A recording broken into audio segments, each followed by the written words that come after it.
All right, so many of us dream of owning a home, right? It's like a core part of the plan. But today, we're going to pull back the curtain on that dream and look at the massive financial machine that's actually powering it. A machine, it turns out, that's built almost entirely on debt. And yeah, for pretty much all of us, this quote just hits the nail on the head. It's totally true. I mean, it's not just a transaction, is it? It's a huge milestone. It's that cornerstone of the American dream we hear so much about. And it is packed with all this emotion, excitement, and let's be real, a mountain of paperwork. Okay, so let's start with that. The dream itself. What is it really built on? When you sign on that dotted line, what are you really buying into? Well, it really comes down to these powerful core emotions. A home, it's so much more than just wood and nails, right?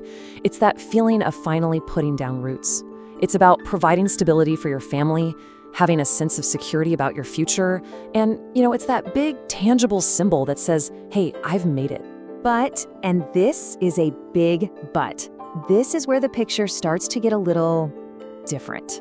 Because behind all that warm, fuzzy feeling of security, there is a massive financial machine.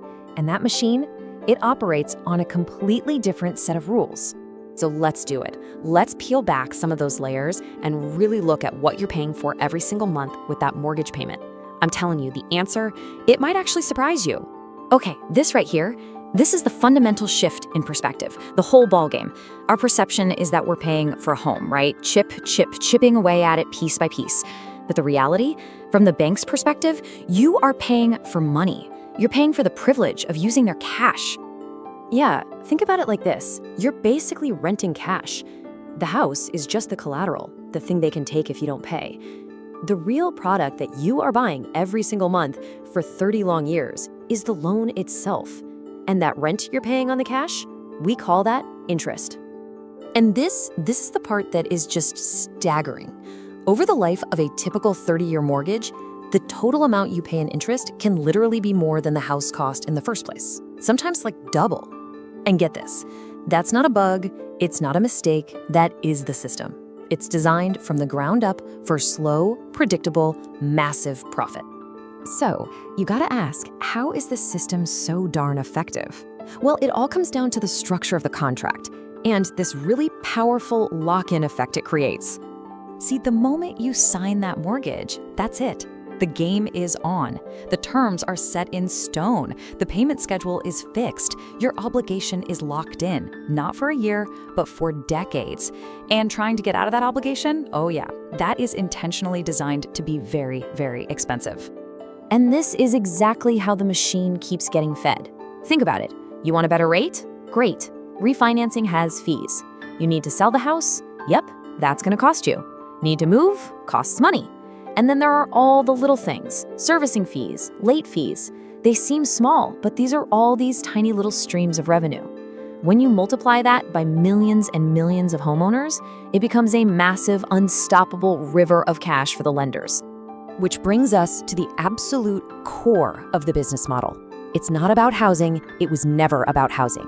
It's a model built on one thing: your long-term, legally binding obligation to pay them back. I mean, the house, that's just the asset that secures the deal. The real product, the thing being bought, sold, and managed, is you, or more specifically, your reliable monthly payment. It's your income, your stability, your promise to pay.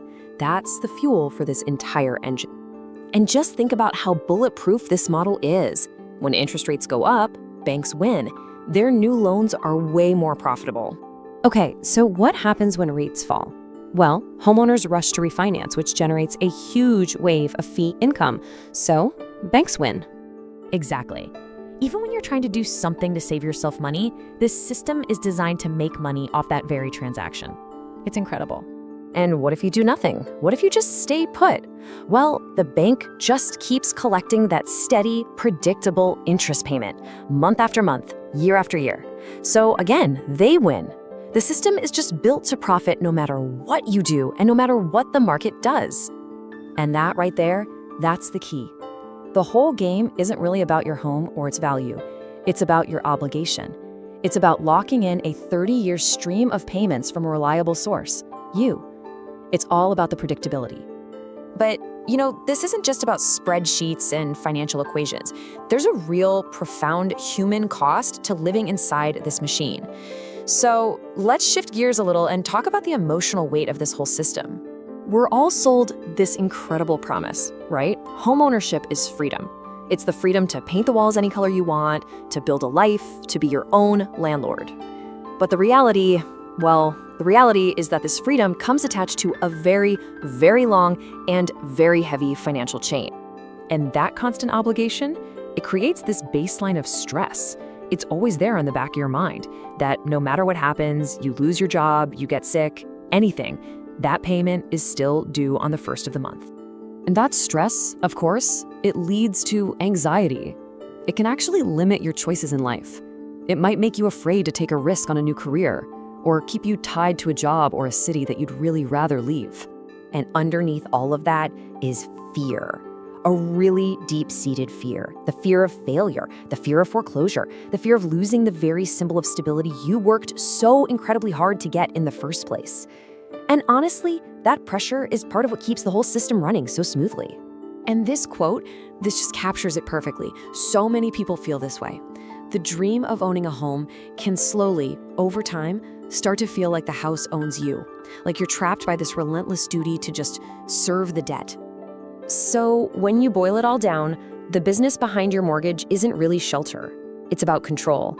It's about securing a predictable, long-term cash flow by controlling you with a binding legal contract. And that's really the final thought to leave you with. Because once you see it, once you really see the mechanics of this debt machine, that you're not buying a house, you're renting cash, that the real product is your obligation, you can't unsee it.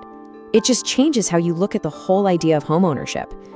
Now, this doesn't make the system inherently good or bad, but it does make it transparent. And being clear-eyed about the machine you're a part of, well, that's the first and most important step to navigating it on your own terms.